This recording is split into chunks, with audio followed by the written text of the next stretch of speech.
Alors, il est midi, donc je pense qu'on va bientôt commencer. Euh, Bonjour à tous. Merci d'être présents aujourd'hui pour cette visio de présentation de la subdivision Antilles-Guyane en prévision des choix pour l'EDN. Est-ce que Shaitan et Yuri, vous pouvez vous présenter, s'il vous plaît? Donc, Désolée, moi, je ne me suis pas présentée. Je suis Sarah Ouedraogo. Je suis la présidente du bureau des internes de la Caraïbe, le syndicat qui représente les internes aux Antilles-Guyane. Bonjour, je suis Cheitane Robéry, la présidente du Bureau des internes de Guyane, l'association locale en Guyane des internes. Et bonjour à tous, je m'appelle Yuri Chambert, je suis interne en psychiatrie et je suis le trésorier du bureau des internes de la Caraïbe. Ok, très bien, merci. Alors, pour le programme du jour, donc on va d'abord commencer par une présentation rapide du SIC, donc le syndicat local et de ses activités. Ensuite, on va partir dans les différents territoires de notre subdivision et on va faire territoire par territoire. Donc, chez Tan va d'abord commencer par nous présenter la Guyane. Ensuite, on aura une présentation de la Guadeloupe. Peut-être que Yuri pourra faire la présentation pour la Guadeloupe. Et ensuite, une présentation de la Martinique. Et ensuite, on aura un temps d'échange et de questions-réponses si vous avez des questions plus spécifiques. Alors, on commence avec la présentation du BIC. Donc, BIC, c'est l'acronyme de Bureau des internes de la Caraïbe. Donc, en gros, c'est le syndicat qui représente les internes aux Antilles-Guyane. Et donc, on adhère à l'ISNI. Donc, nos missions, c'est d'accompagner les internes dans leur parcours, de l'accueil des internes en début de semestre à, si jamais il y a des difficultés en cours de stage ou autre, faciliter toutes les démarches comme les droits au remords, le changement de subdivision et aussi faciliter tout ce qui est le choix des stages. On est également les interlocuteurs privilégiés de l'ARS, du CHU, des différents CHU et CH et de la faculté. Et on peut être amené à relayer des informations ou à faire remonter en fait des informations qui nous sont transmises par les internes. Ensuite, comme je le disais tout à l'heure, donc on adhère à l'ISNI. On se rend régulièrement à l'Assemblée générale et on défend les conditions d'exercice et de formation des internes à leur côté. On soutient également les jeunes promotions, donc les deuxième, troisième années et les externes, puisque l'externat vient d'être créé à dans notre subdivision. On est à la deuxième promotion d'externe actuellement. Et donc ensuite, on favorise l'intégration des internes via plusieurs partenariats avec des compagnies aériennes, tout ce qui est au niveau auto-école, les compagnies d'assurance, banques, etc. Donc ici, j'ai mis le trombinoscope de la composition de notre bureau cette année. Donc, ici, vous voyez Yuri, le trésorier, qui est avec nous aujourd'hui. Me voici, Sarah, donc Ingrid, la secrétaire, Maj, qui est notre VP enseignement supérieur, Paul Aurélien, qui est notre VP en charge des partenariats, et Stéphane Baclé, VP en charge de la santé mentale. En gros, pour retracer un petit peu notre activité cette année et les temps forts, donc, on a vécu donc, l'accueil des nouveaux internes en octobre et novembre 2025 avec les choix des stages, etc. Comme je le disais, on est présent régulièrement aussi aux différentes assemblées générales de l'ISNI. Et on a eu aussi la visite du président de l'ISNI, donc Kylian Leguar, au mois de janvier 2025. Donc ça, c'était vraiment un temps fort de l'année puisque on s'est rendu en fait dans chaque territoire de la subdivision. On a rencontré les interlocuteurs, donc le CHU, les ARS et la faculté. Et puis donc voilà. Et puis là, c'est quand on a été amené à organiser une sortie aux Saintes. Donc, bon, vous allez découvrir après ce que c'est les Saintes. Donc, voilà.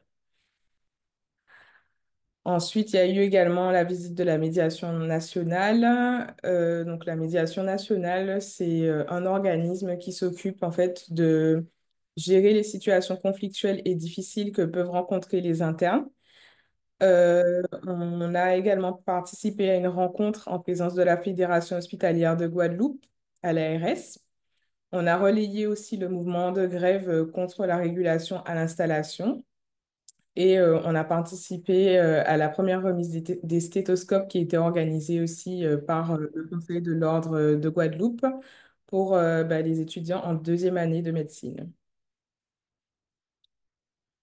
Donc, en gros, le BIC occupe un rôle central pour être aux côtés de chaque interne, pour porter une parole unifiée auprès des différentes instances et des médias, et pour créer une continuité aussi entre l'externat qui vient de se créer et l'internat aux Antilles-Guyane. Alors ici, vous avez les différents contacts, donc notre mail, nos réseaux sociaux. Et il y a également des groupes WhatsApp qu'on fait chaque année pour chaque promotion. Et on a également un groupe Facebook interne anti-Guyane. Donc maintenant, on va passer à la partie de présentation de la subdivision. Donc j'aime bien dire qu'on est une subdivision subdivisée parce que en fait, c'est trois territoires qui sont regroupés au sein d'une seule subdivision. Et donc ça amène une certaine complexité à plusieurs niveaux. Mais on va d'abord présenter tous les territoires de la subdivision avant de parler des spécificités en fait du fait de cette division des territoires. Donc, Chetan, je te laisse présenter la Guyane. Alors, la Guyane donc, est le seul département sur le continent sud-américain. À contrario de la Guadeloupe et de la Martinique, nous ne sommes pas sur une île. Et elle a environ 300 000 habitants et le territoire est très immense, mais principalement sur le littoral.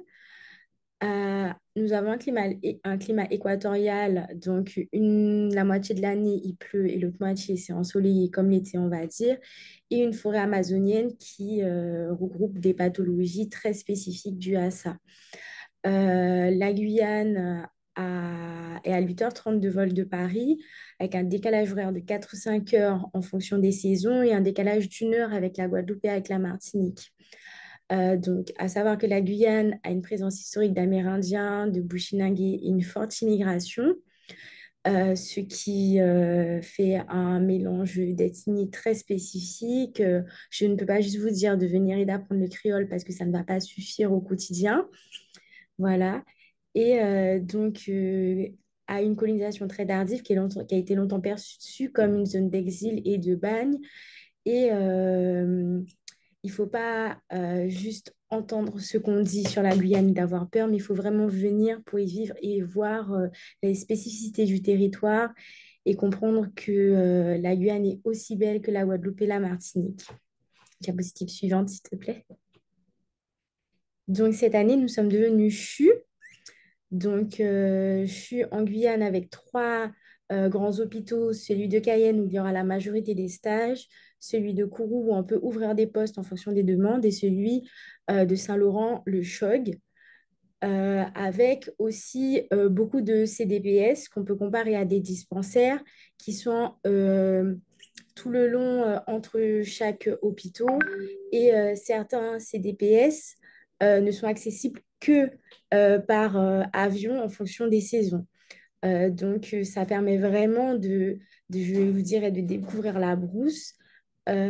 Pour, par exemple, travailler en CDPS, ça va se faire en fonction des services par mission de 2, 3 jours ou d'une semaine, avec tout compris, logement, billets d'avion. Donc, comme je vous ai dit tout à l'heure, il y a différentes langues, le français, le créole, les langues amérindiennes, le portugais, le bushinangais, les langues arabes aussi, depuis quelques années avec l'immigration due aux guerres.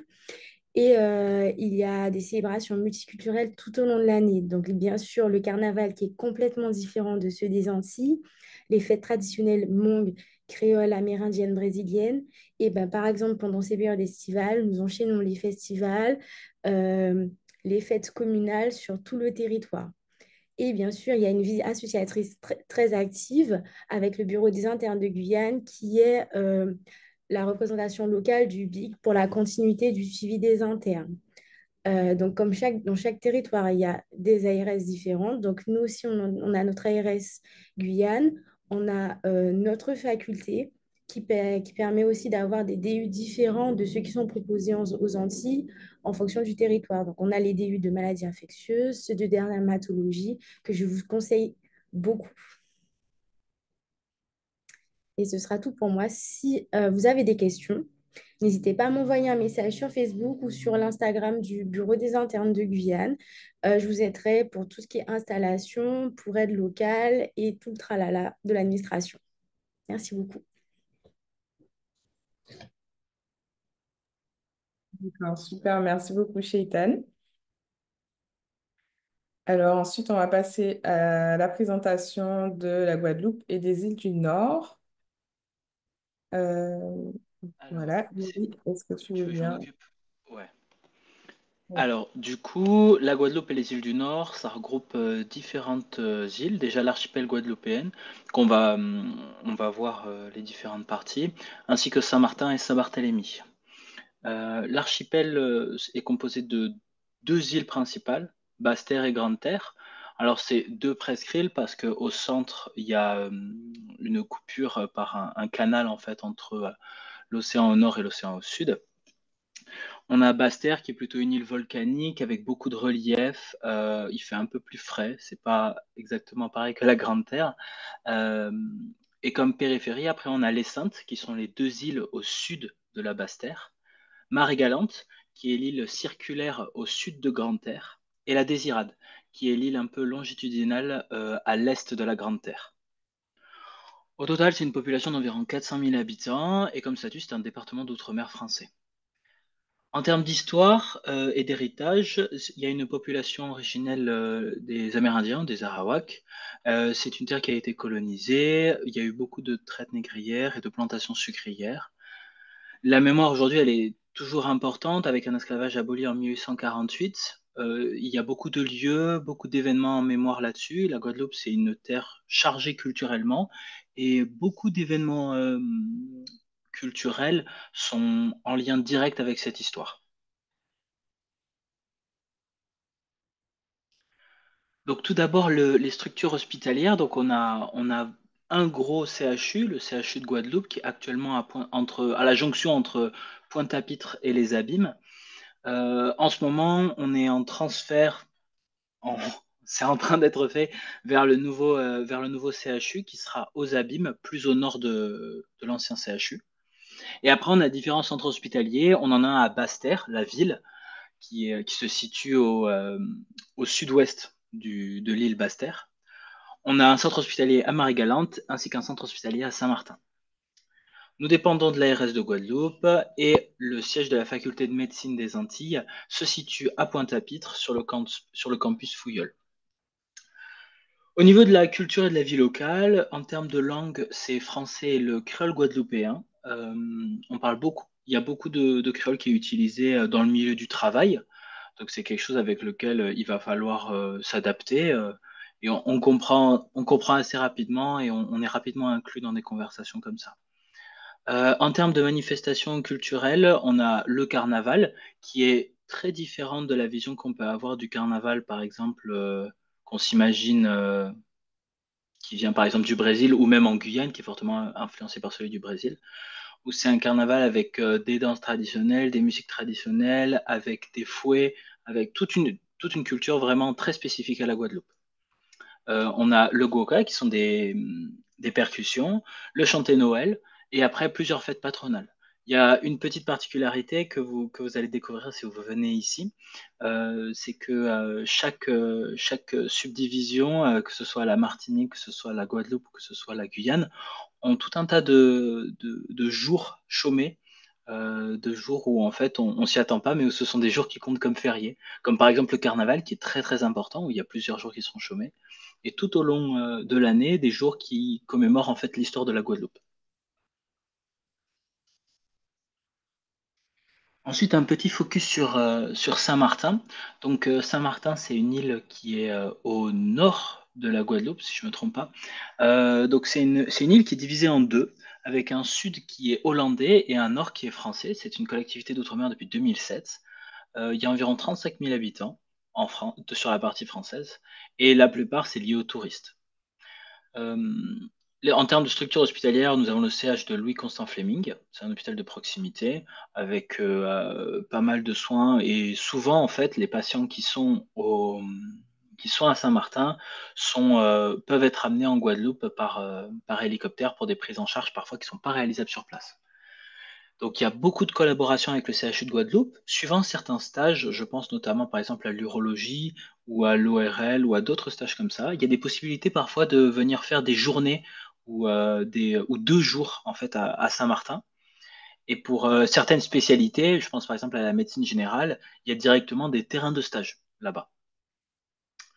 Euh, En termes de culture et de vie locale, on y parle français, on y parle anglais aussi, parce que malgré l'héritage hollandais, en fait, la langue la plus commune entre les deux, c'est vraiment l'anglais, l'espagnol, et après, certains parlent aussi créole, en fonction de s'ils ont de la famille qui viennent de Guadeloupe ou de Martinique. En termes de culture en termes de culture, donc c'est une forte influence anglo-caribéenne qui est vraiment différente de la culture guadeloupéenne. Et en fait, tout l'ensemble de l'archipel des Antilles, chaque île a vraiment sa propre culture et c'est très différent et très intéressant.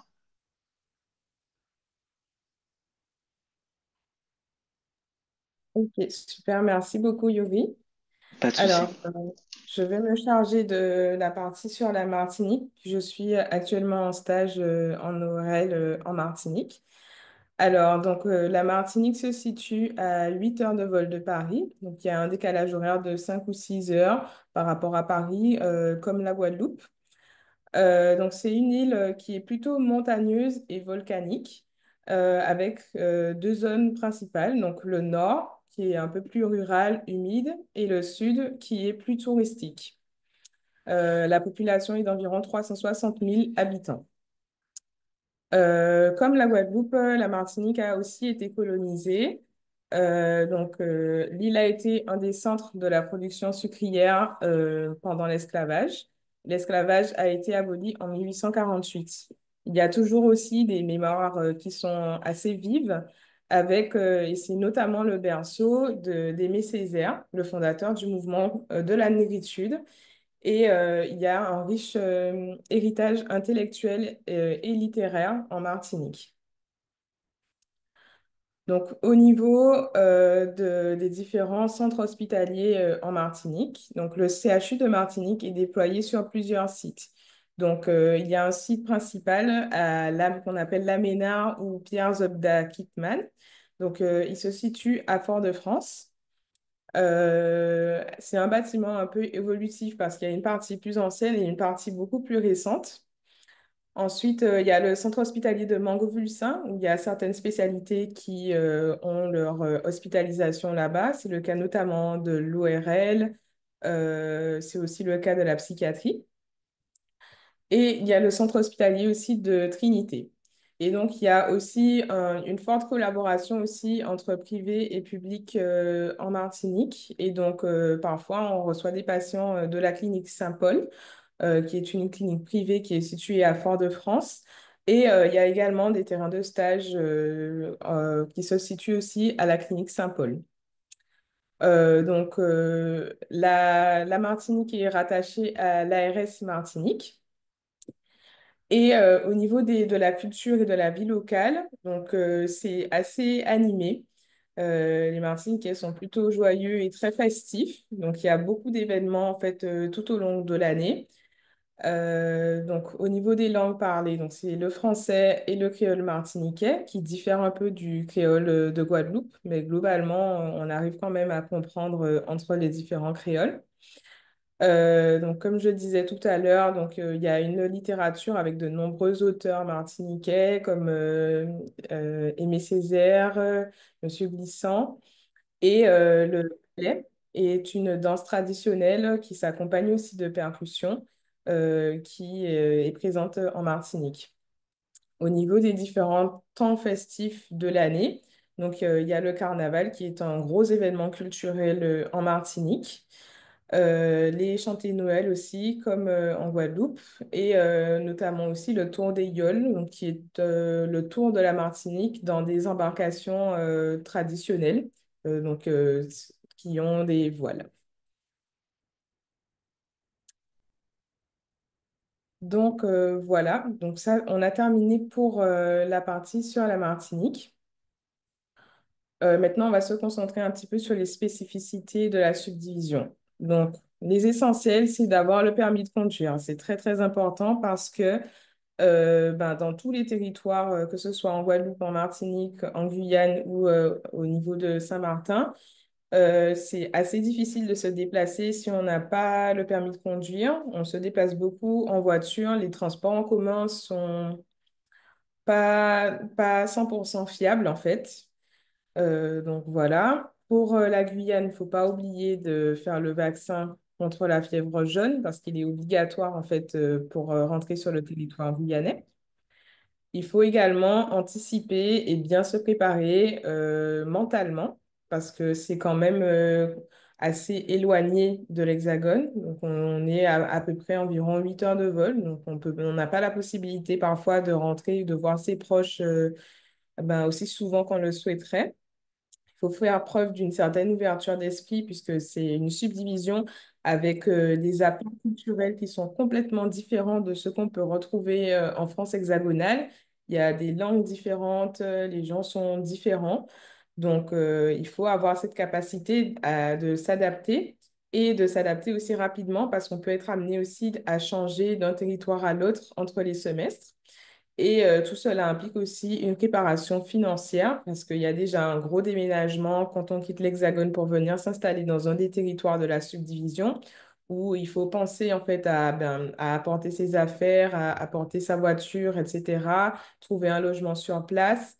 Bon, à ce niveau-là, il y a quand même des aides qui sont prévues par les différents CHU, donc des aides qui prennent en charge en fait le billet d'avion, qui prennent en charge une partie du fret, donc le transport des bagages ou des affaires personnelles.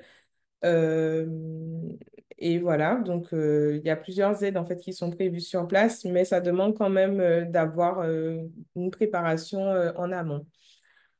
Donc maintenant, je sais pas. Alors voilà, Corentin, est-ce que tu voudrais dire quelques mots sur ben, ton déménagement, ton installation dans la subdivision et ton expérience, s'il te plaît? Ouais, est-ce que ça fonctionne ou pas?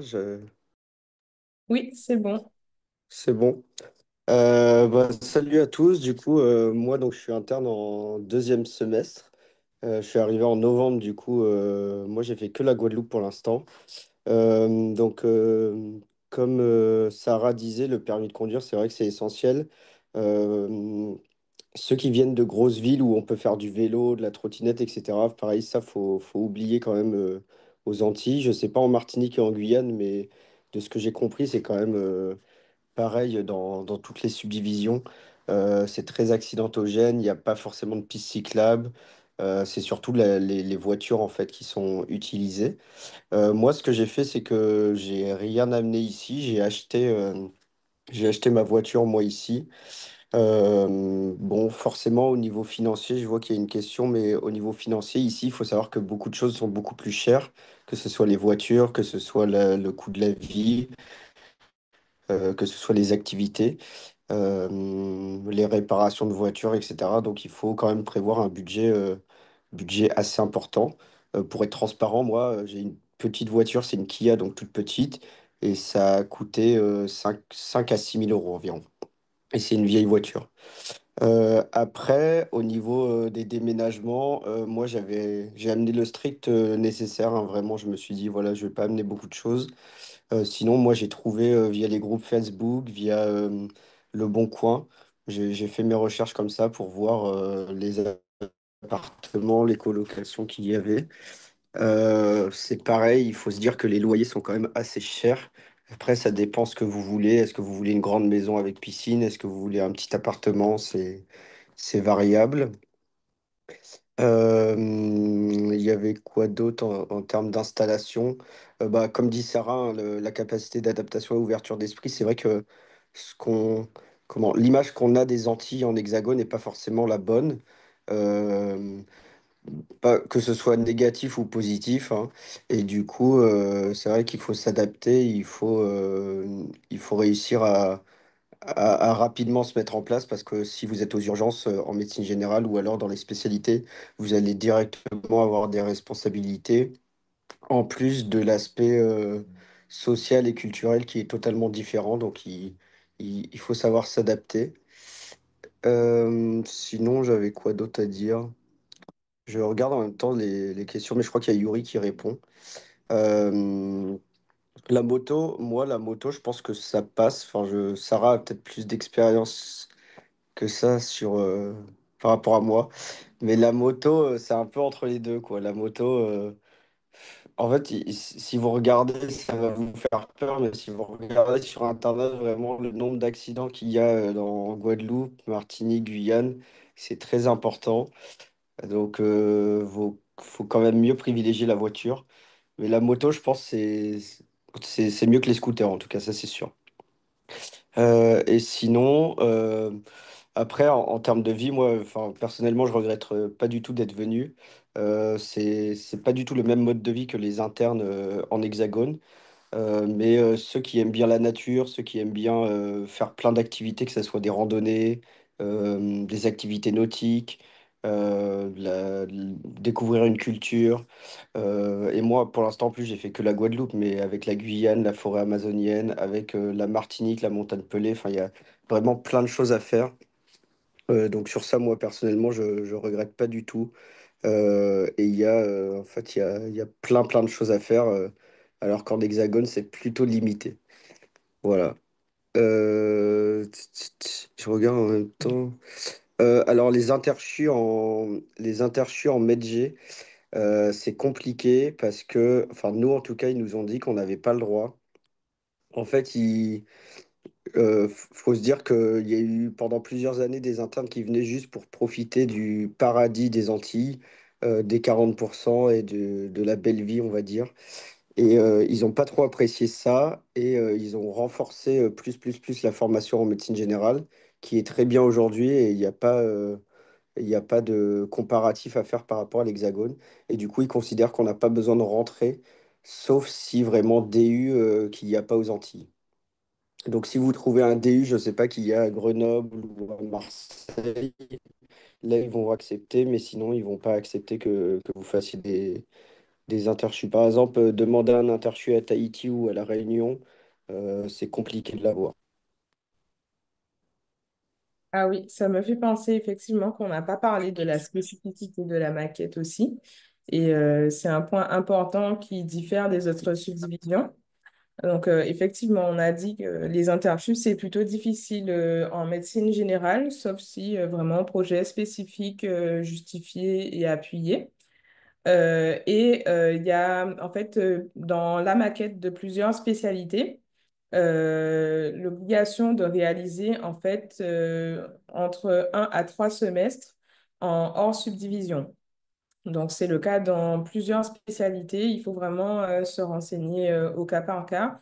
C'est notamment le cas en cardiologie, en médecine vasculaire, en pneumologie et dans plusieurs spécialités chirurgicales. Je pense quasiment toutes les spécialités chirurgicales qui sont proposées ici. Et donc ça aussi, c'est un point à prendre en compte parce que ben, ça fait partie encore une fois des nombreux déménagements aussi. Il faut prévoir de redéménager après en hexagone pour pouvoir compléter son cursus. Et en fait, ces mobilités sont expliquées par le fait qu'on fonctionne à une échelle qui est plus petite. Donc, parfois, on ne voit pas certains points de l'hyperspécialité. Donc, pour la formation en médecine générale, elle est plutôt bonne. Et globalement, en fait, avec les différents terrains d'exercice qu'il y a, donc à Saint-Martin, en Guyane, en Martinique, en fait, les internes de médecine générale ont la possibilité d'avoir accès à plusieurs terrains de stage qui font que ben, ils ont une formation qui est suffisante en termes de qualité. Mais par exemple, pour certaines spécialités, il y a certains points et certains domaines en fait qui ne sont pas très développés ici aux Antilles. Ce qui fait que, en fait, pour enrichir notre maquette et toutes nos compétences et nos connaissances, on va être amené justement à faire, normalement, c'est 3 semestres donc en hexagone. Et en général, on peut plus ou moins choisir le centre où on va, ou bien, en fait, on est conseillé par le coordonnateur de DES qui nous conseille, en fait, d'aller dans une certaine subdivision pour compléter notre formation. Un autre point qui est important, c'est que au niveau de la formation théorique, du fait de l'éloignement géographique avec l'Hexagone, on n'a pas forcément accès à tous les congrès, tous les cours de DES qui se font en présentiel. Et ça aussi, c'est un point important à prendre en compte du point de vue de la formation.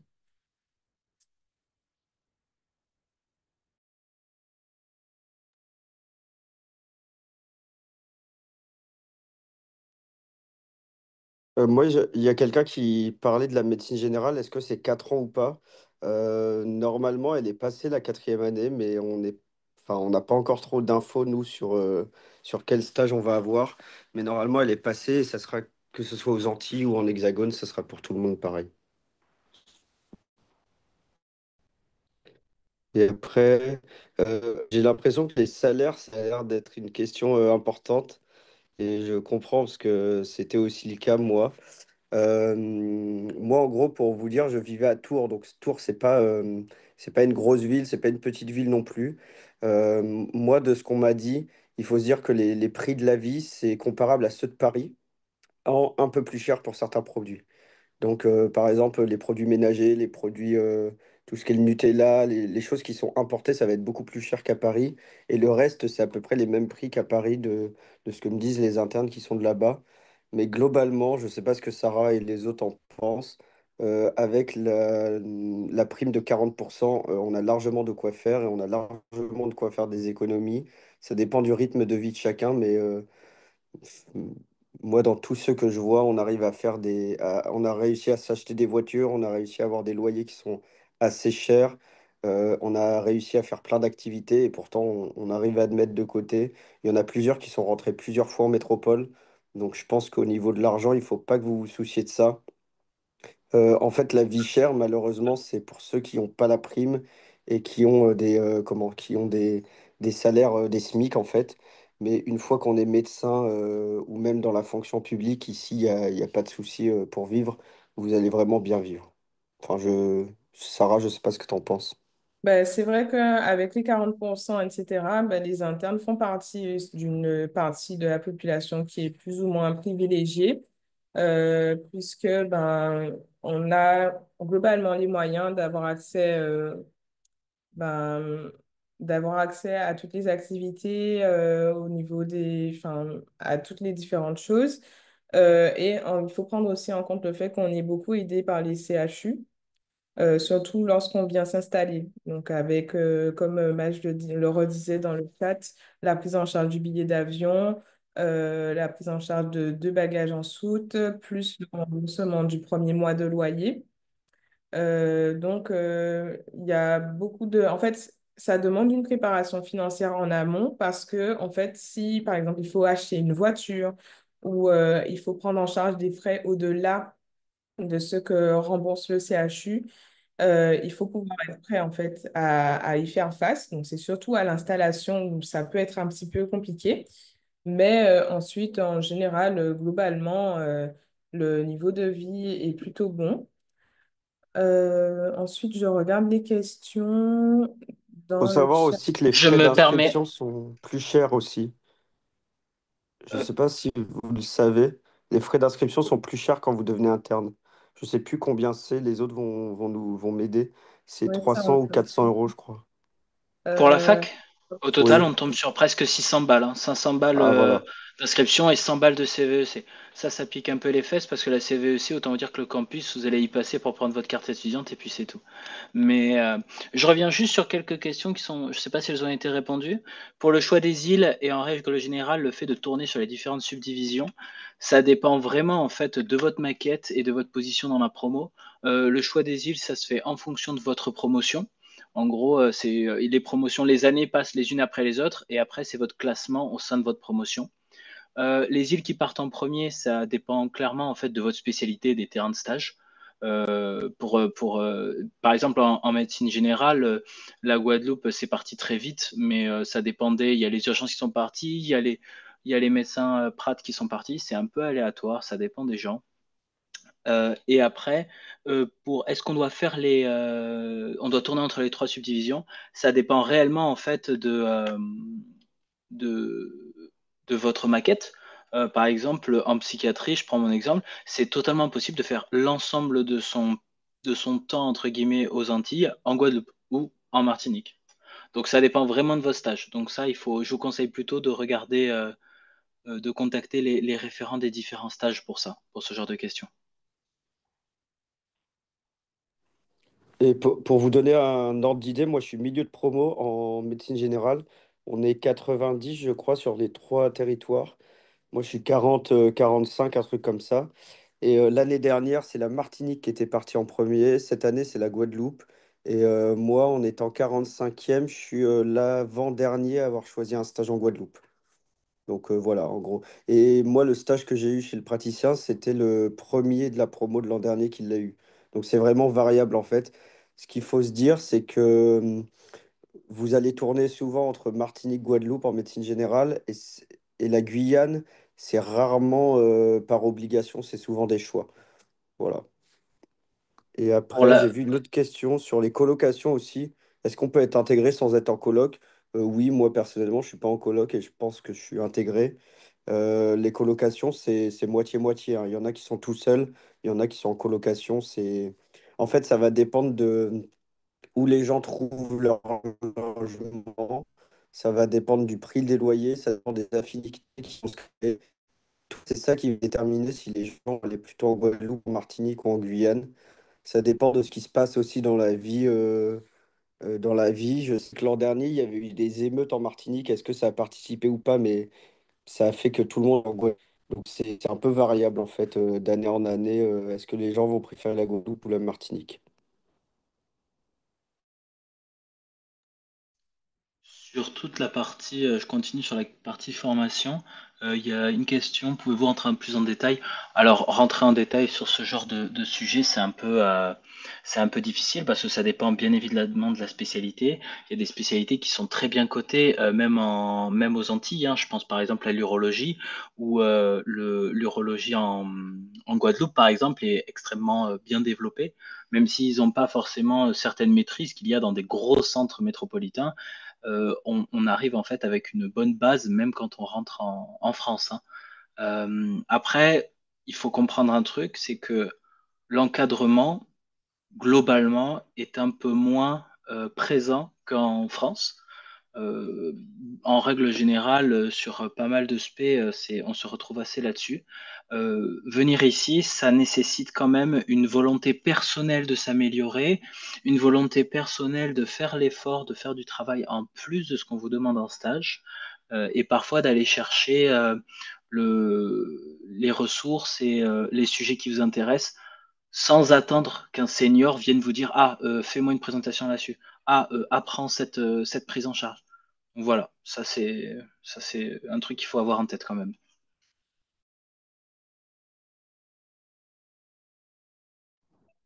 J'ai vu pas mal de questions sur la Réunion aussi. Moi, j'y suis jamais allé, mais j'ai des potes qui ont pris l'internat à la Réunion. De ce que je vois et de ce qu'ils m'ont dit, la Réunion, c'est surtout au niveau des paysages que c'est différent. C'est très montueux, plus qui aime venez, la Réunion, vous allez plus adorer que les Antilles. Par contre, il y a le côté mer et océan qui est beaucoup moins présent qu'aux Antilles. Les plages paradisiaques, c'est plutôt la Guadeloupe, la Martinique. Culturellement, après, il y a des avantages et des inconvénients, mais il y a comment, un multiculturalisme, pardon, qui est présent aussi à La Réunion. Et sinon, faudrait demander à des internes. Nous, il y a une interne qui vient de La Réunion et qui fait son internat ici. Euh, on- Si vous me demandez, je pourrais contact pour expliquer un peu les différences, les avantages et inconvénients vu qu'il a vécu les deux. Mais globalement, c'est ça. La Réunion, c'est plus randonnée, bivouac. Et la Guadeloupe et Martinique, il y a un peu ça, mais moins en termes de paysage. Et il y a surtout les plages paradisiaques.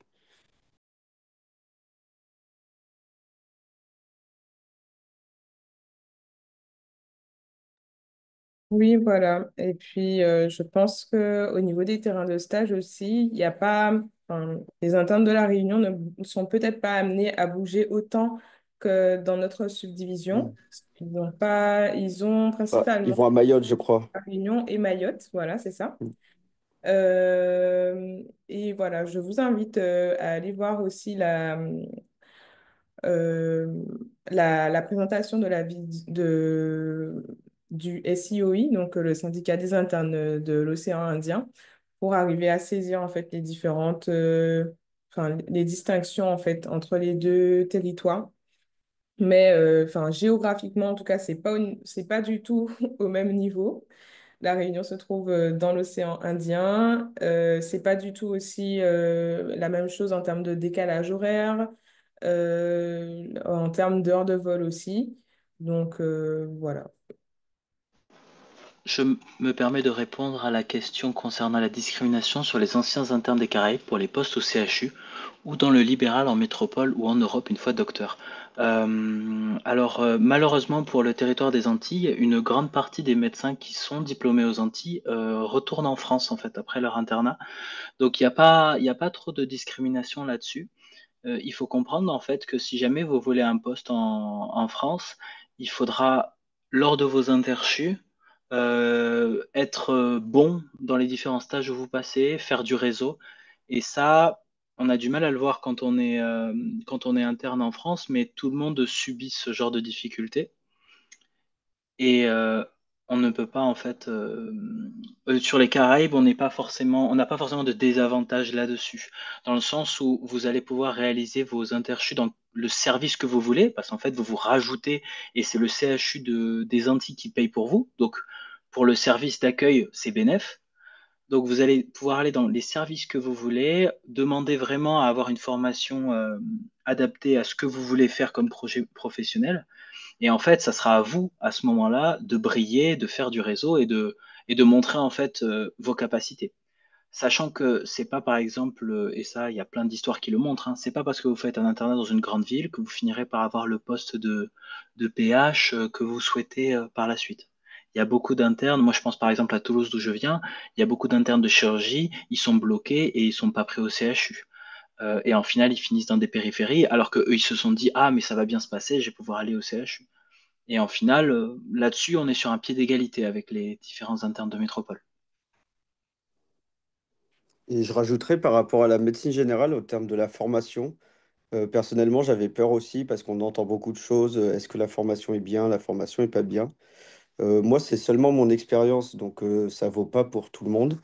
Mais j'ai l'impression que je suis plus dégourdi en étant interne de médecin aux Antilles qu'en étant interne de médecin, par exemple, dans une grande ville à Paris ou à Lyon, à être ouais, dans une grande ville. Parce que ici, euh, en fait, c'est comme partout. Il y a des médecins qui vont être géniaux et qui vont être hyper recos, et il y a des médecins qui vont être vraiment nuls et qui vont rien nous apprendre. Mais malheureusement, ça qu'on soit à Paris, en Guadeloupe, en Martinique, n'importe où, c'est exactement pareil. L'avantage d'être interne ici, déjà, c'est qu'on voit les mêmes maladies, plus d'autres maladies. La dengue, moi j'en ai vu plein, j'ai découvert vraiment ce que c'était réellement les symptômes de la dengue en venant ici.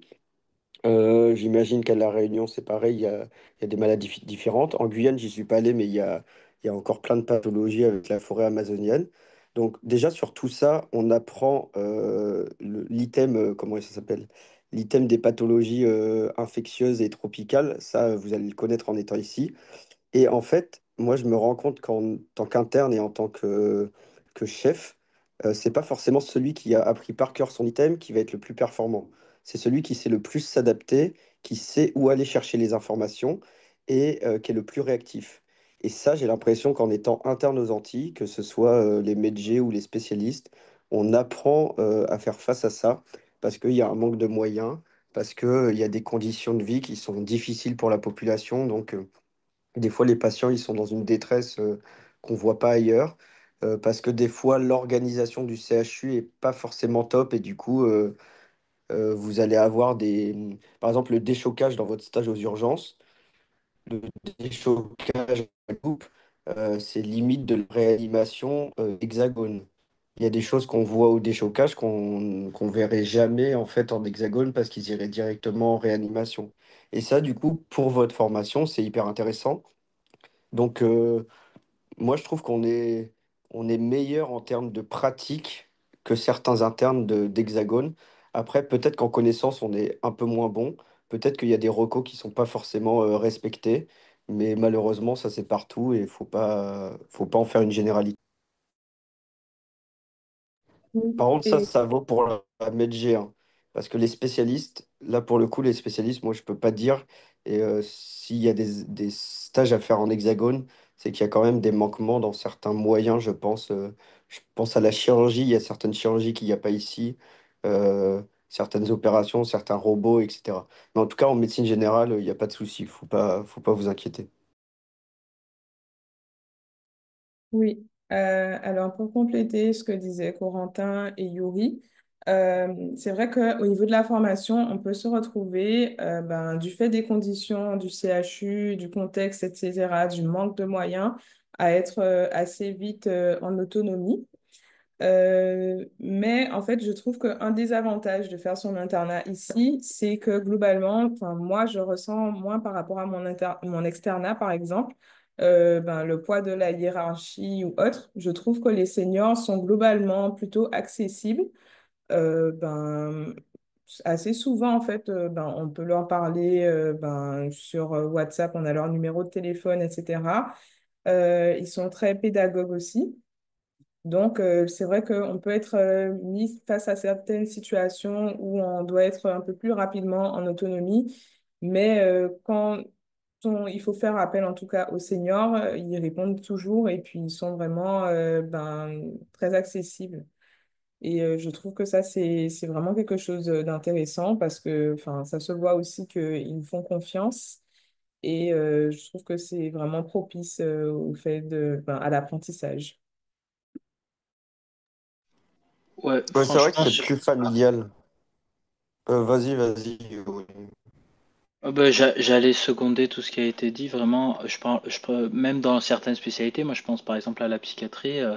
Moi, je fais des gardes, je suis quasiment en autonomie sur l'ensemble de ma garde, je prends des décisions, les décisions elles sont discutées, c'est pas du tout, enfin, je fais des prises en charge de patients de A à Z, ce que certains internes de psychiatrie de plus vieux semestres ne font pas en France, quoi.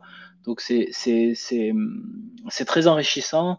Moi, à titre personnel, j'aime beaucoup l'autonomie, j'aime qu'on me fasse confiance, j'aime qu'on me mette dans des situations où on me pousse un peu à faire des choses.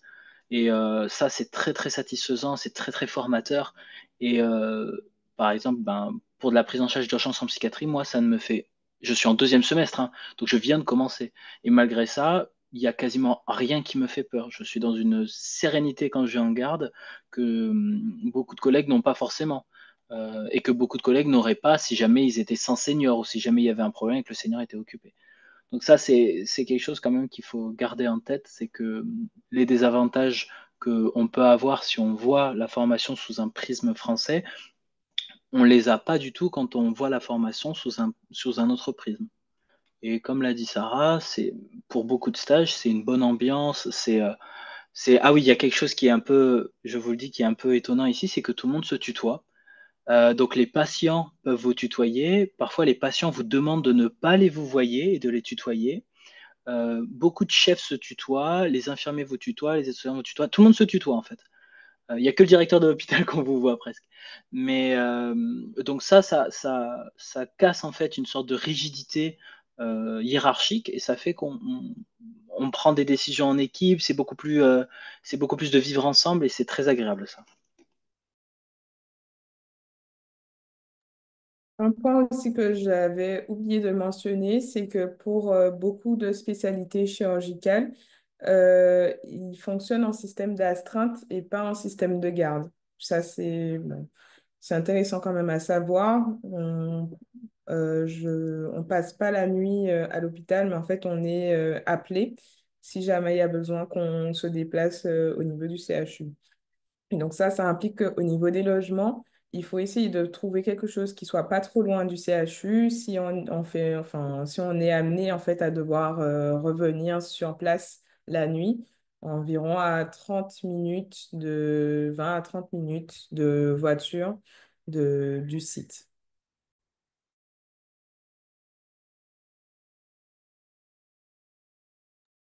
Alors, je regarde.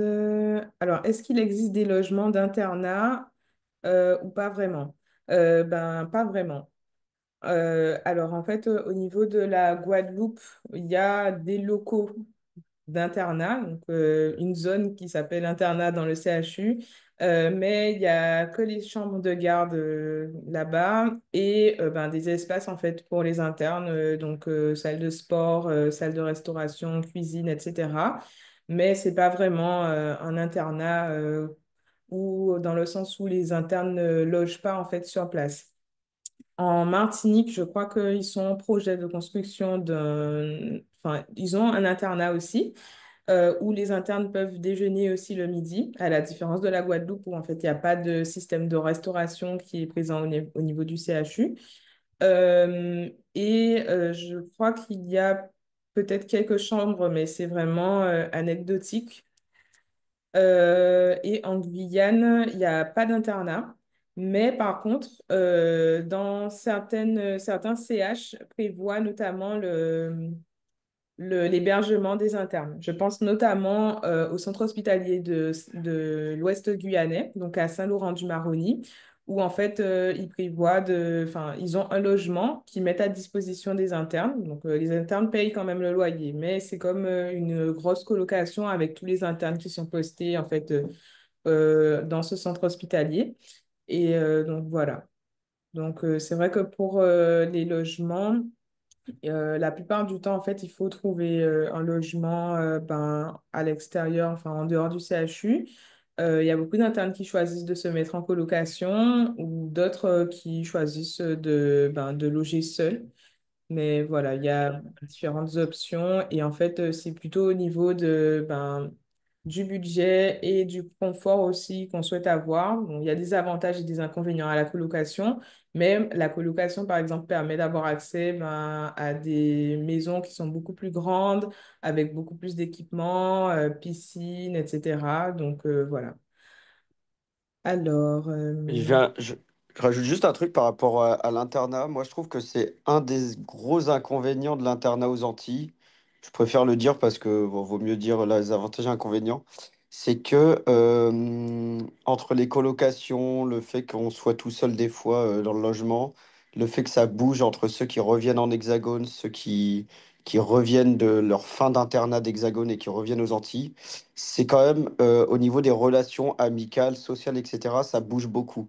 Il faut pas s'attendre à être, c'est quand on disait les capacités d'adaptation, il faut pas s'attendre à être pendant 4 ans avec les mêmes personnes. Parce que tous les 6 mois, il y a des mouvements, il y a des gens qui vont partir en Martinique, en Guadeloupe, qui vont retourner en Hexagone. Il y a des gens qui sont en vacances. Pendant les vacances, il y a aussi de la famille, des fois, qui vient rendre visite aux gens. Donc, il y a vraiment beaucoup, beaucoup de mouvements. Et les relations sont... Alors, ça se fait beaucoup plus facilement, je trouve. Au bout du deuxième, troisième jour, vous pouvez partir en randonnée, en soirée avec limite toute la promo. Mais par contre, rapidement, bah, vous pouvez ne plus revoir quelqu'un parce que elle part faire ou il part faire son année en hexagone et après, quand il ou elle va revenir, vous serez plus sur le territoire. Voilà. Ça, c'est, je trouve, un des inconvénients de l'internat ici. Et ça, c'est aussi parce qu'il n'y a pas d'internat physique qui fait qu'il n'y a pas ce truc de tous les midis, on va manger ensemble, il manque un peu ce côté-là, je trouve, dans l'internat. Mais il est compensé aussi parce qu'il suffit que vous fassiez du surf, vous allez voir toujours les mêmes personnes. pardon, il suffit que vous fassiez des randos, je sais pas, du wakeboard, du bateau, de la danse. Enfin, selon les activités que vous allez faire, vous allez pouvoir rencontrer quand même des gens, mais je sais pas, il y a ce truc un peu de relation où on sait que ça va peut-être pas beaucoup durer, on va peut-être pas revoir les gens pendant plusieurs années après. Voilà.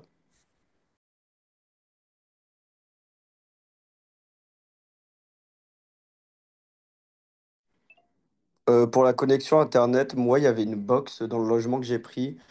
Et sinon, j'ai changé mon forfait perso. J'ai pris un forfait des Antilles. Donc, ça couvre toutes les Antilles, Martinique, Guyane et Guadeloupe.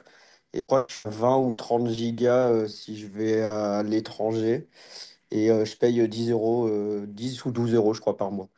Parce qu'après, le reste, c'était trop cher.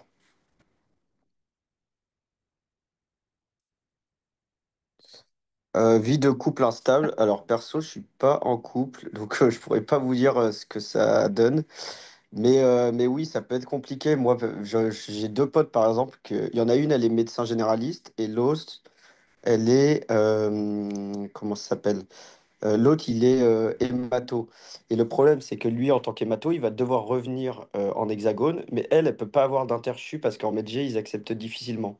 Donc la question qui se pose, c'est est-ce qu'ils font 6 mois, un an de comment, où ils sont à distance, ou est-ce qu'elle prend une dispo, comme ça elle le suit pendant un an, et après quand il revient, elle recommence son internat.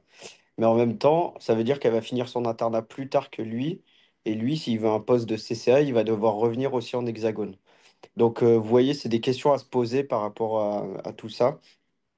Pareil, là, je sais que leur choix, ça va être est-ce qu'ils restent en Guadeloupe, est-ce qu'ils vont, parce qu'en Guadeloupe, on peut être sur Grande-Terre ou sur Basse-Terre. Est-ce qu'ils restent en Guadeloupe, mais ils vont à Basse-Terre, enfin l'un à Basse-Terre, l'autre à Grande-Terre, ou est-ce qu'ils changent et ils vont en Martinique tous les deux pour être dans le même logement? C'est des questions à se poser à chaque fois. Après, ça dépend aussi de la confiance que vous avez dans votre couple, hein. Je pense que c'est comme toute relation. Mais c'est vrai que ça peut être des choix, des compromis à faire, que ce soit pour l'un ou pour l'autre, selon les classements. Voilà. Mais peut-être que... Est-ce que Yuri est encore là? Ouais. Et en fait, je Oui, crois que Yuri globalement, toutes les bah, pourra aller. situations, quoi, mais je laisse vous parler. Euh, alors moi je suis en couple et en fait donc pour toutes les personnes qui sont un peu en stress, alors il faut, comme l'a dit Corentin, il faut le garder à l'esprit hein, que c'est possible qu'il y ait une séparation de 6 mois, parfois même entre deux îles, qui sera majorée bien évidemment entre par exemple quand avec métier spécialité ou comme il l'a expliqué, ben quand on est métier, ben, on est un peu bloqué sur place. Après il faut comprendre que par exemple, Miles qui me dit même si tu bouges tous les 6 mois, alors en soi, tu t'es pas condamné, t'es pas obligé à bouger tous les 6 mois, hein. Il y a quand même une certaine flexibilité sur les maquettes et il y a toujours moyen de négocier. Et pareil, la demande d'interchu, ça peut être négociable si jamais il y a des besoins familiaux ou des besoins de couple et tout. Il y a une flexibilité là-dessus, donc faut pas non plus dire que c'est mort. Après, pour la question, avec 200 places d'écart en Medj, même spé, c'est faisable, ça je sais pas. Comme l'a dit Corentin, hein, les choix des stages, c'est très aléatoire à chaque semestre, donc c'est très difficile de se projeter là-dessus. Donc voilà. Donc sachant que 200 places d'écart, ça te dit même pas si vous allez être à côté dans la promotion ou si vous allez être éloigné. Donc c'est très difficile de prévoir ça. Mais Ça dépend après, des autres, hein, ouais. il faut, si jamais vous êtes au-dessus de votre compagne ou de votre compagnon, il faut accepter aussi parfois de pas forcément, c'est de privilégier votre couple plutôt que la formation, si jamais vous le souhaitez, et vous pouvez dans ce cas-là prendre un stage que vous n'aurez pas forcément pris pour rester avec votre compagnon. Ça, c'est négociable. Mais ça peut être fait. Moi, par exemple, au prochain semestre, je vais probablement partir en Martinique et ma copine va rester en Guadeloupe. Ça va bien se passer. Il y a des avions, il y a des bateaux. Enfin, c'est pas non plus, c'est à 45 minutes d'avion hein, quand même. Hein. C'est pas, j'en vois certains. Enfin, moi j'étais à Toulouse. Quand tu es à Toulouse et qu'après tu es en périph à Pétaouchnok, il te faut 3 heures de voiture pour rentrer. Bon, tu le fais pas si facilement que ça, hein. Donc voilà. Donc ne stressez pas trop là-dessus. C'est gérable. Franchement, c'est gérable. Bon, globalement, on voit un peu de toutes les situations. J'ai même vu des internes qui sont venus et qui ont gardé leur conjoint et leur partenaire étaient toujours en hexagone.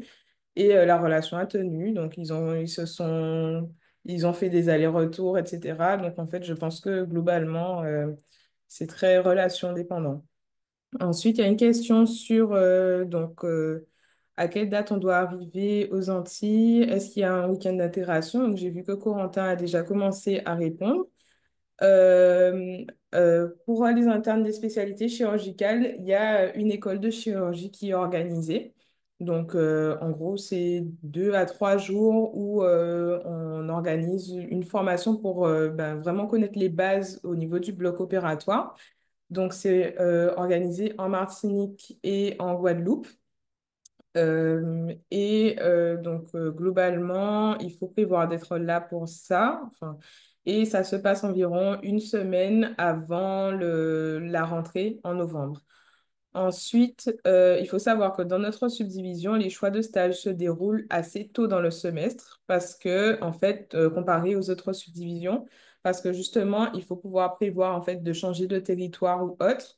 Donc, en général, là, je pense que la date de choix, ce sera certainement début octobre ou vraiment juste après les choix de stage. Et voilà. Ensuite, au niveau du week-end d'intégration, donc ça aussi, c'est bien d'en parler parce qu'en fait, il y a aussi une spécificité au niveau de la vie associative. Dans beaucoup de subdivisions, le syndicat est responsable de l'organisation des événements, etc. Ici, on a une autre organisation du fait que, ben, justement, il y a plusieurs territoires dans notre subdivision. Et ça peut être assez compliqué en fait de gérer des choses quand on est de la Guadeloupe pour gérer un événement en Guyane. Donc, il y a différentes associations qui sont présentes sur chaque territoire. Donc, en Guadeloupe, c'est le BIC Guadeloupe, donc le Bureau des internes de la Caraïbe Guadeloupe. En Martinique, c'est la même chose, mais section Martinique. Et en Guyane, c'est le Bureau des internes guyanais. Et donc, les associations locales s'occupent de l'organisation du week-end d'intégration. Donc, effectivement, le week-end d'intégration ne se fait pas en amont, comme ça peut être le cas dans certaines subdivisions, mais on le fait plutôt après la rentrée, après que les semestres aient commencé. Ben, pour des raisons logistiques, que par exemple, tous les internes ne sont pas forcément présents longtemps à l'avance sur le territoire. Et pour aussi laisser le temps aux internes en fait, de s'installer. Et voilà. Et ensuite, le délai pour arriver, ça dépend en fait de ce que vous trouvez en termes de logement, en termes d'installation. Donc, Corentin a dit que lui, il est arrivé une semaine avant. Yuri et Maj, à peu près, vous êtes arrivés à peu près combien de temps à l'avance à titre On est indicatif? arrivé le même jour, on est arrivé 1 ou 2 jours après, enfin ensemble quasiment. Mais en vrai, c'est variable selon les personnes. Ça dépend aussi beaucoup de si la fac vous répond pour vous payer votre billet d'avion. Parce que je ne sais pas si on en a parlé au début des avantages en termes de billets d'avion, de loyer payé, etc. Je sais pas si... Mais en gros, la fac vous paye le billet d'avion aller pour venir aux Antilles. Et en fait, vous leur envoyez un mail longtemps à l'avance, vous choisissez votre jour et ensuite, ils vous envoient le billet d'avion.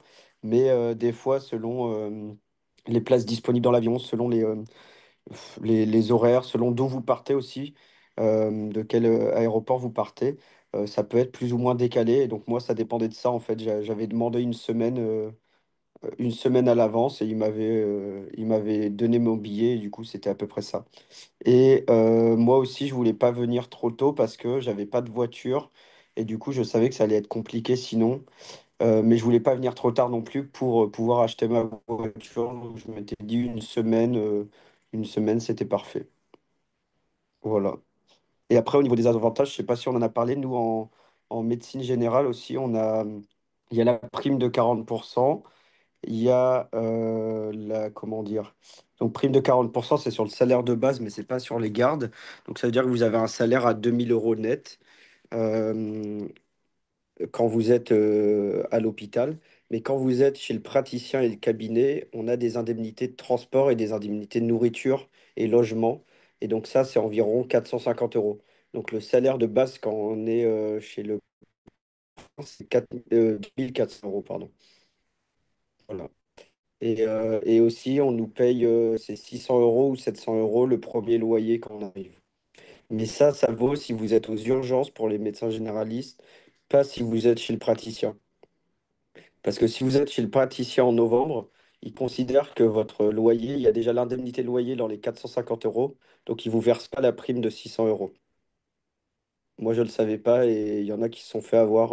Donc, vaut mieux prendre les urgences, en termes financiers, vaut mieux prendre les urgences au premier semestre quand vous venez aux Antilles.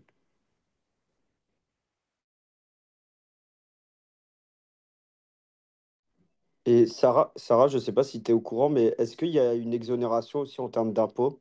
Je crois qu'on a un abattement, non? Il n'y a pas quelque chose comme ça? Oui, il me semble que l'abattement fiscal est plus important quand on vit dans les régions et territoires d'outre-mer.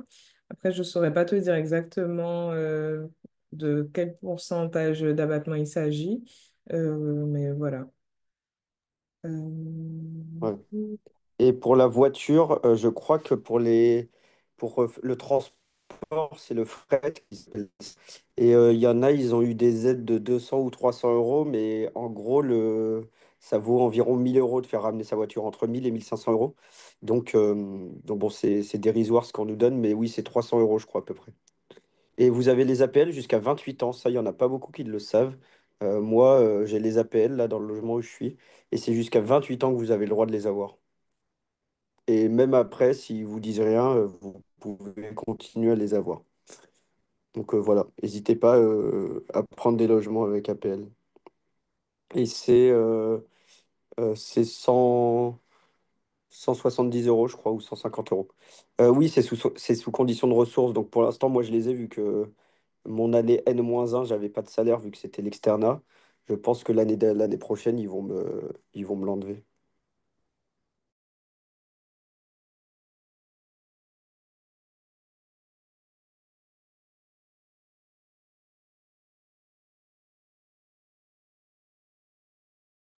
Voilà. Est-ce qu'il y a d'autres questions, des interrogations pour les questions spécifiques par spécialité? Je vous invite à, à envoyer un message sur le groupe interne Antilles-Guyane, c'est le groupe Facebook, pour trouver directement les internes parce que bon, il y a quelques spécificités en fait en fonction des différentes spécialités ou autres. Euh, et à consulter aussi le site internet du BIC pour trouver le nom des référents de spécialité. Sur certaines spécialités, c'est peut-être pas à jour, mais globalement, voilà.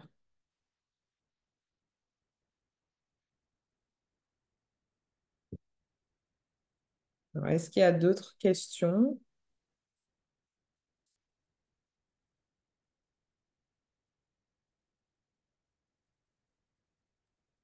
Est-ce que les internes... Oui, les internes de médecine ont fait des gardes aux urges.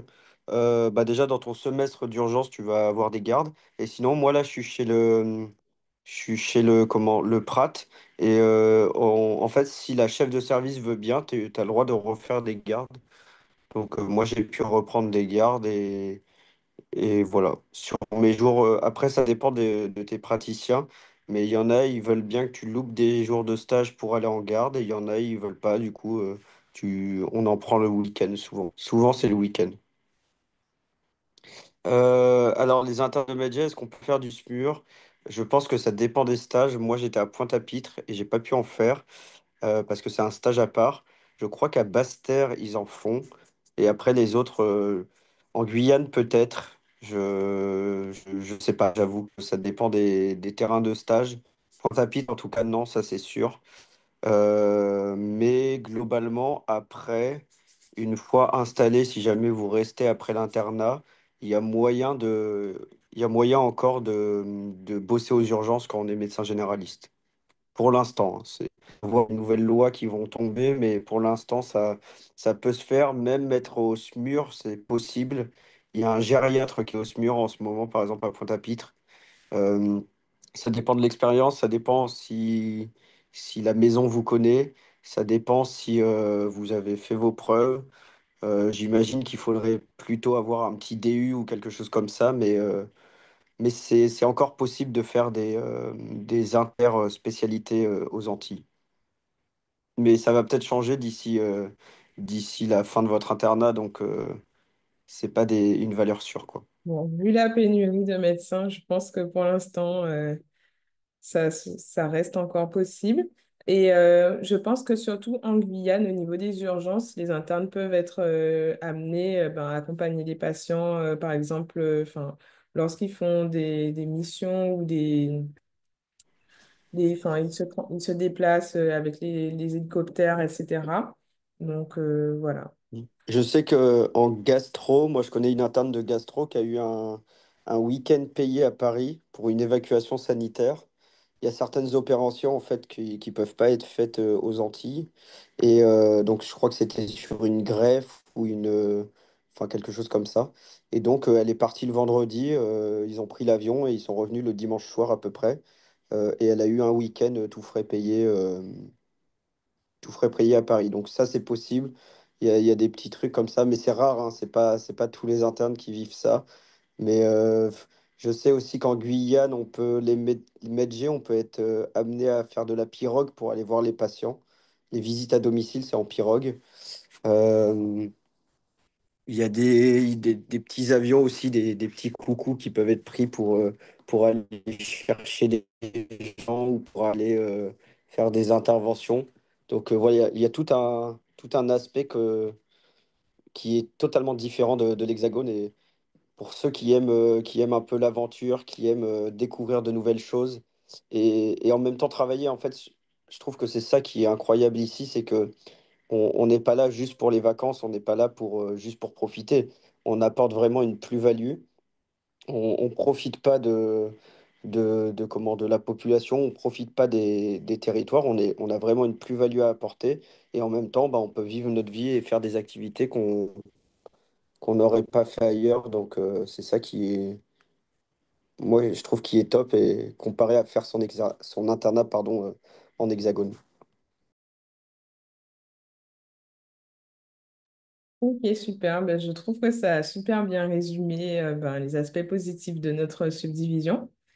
C'est vrai qu'on est des internes du coup assez mobiles. On peut être amené ben, à se déplacer au cours des évasans, des évacuations sanitaires ou comme Yuri le disait, au cours des consultations avancées, que ce soit ben, à Marie-Galante ou au niveau des îles du Nord, donc à Saint-Martin pour ben, les internes notamment d'Uro et d'ORL.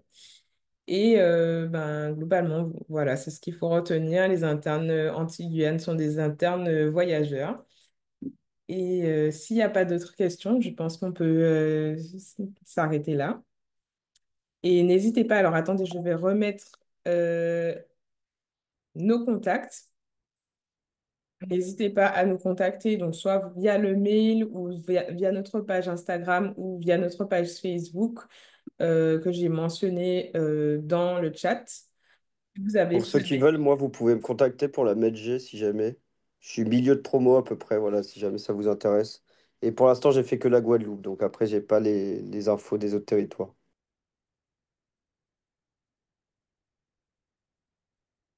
Ok, super. Ben, merci beaucoup d'avoir assisté. Merci aussi à ceux qui s'intéressent à la subdivision et qui regardent le replay.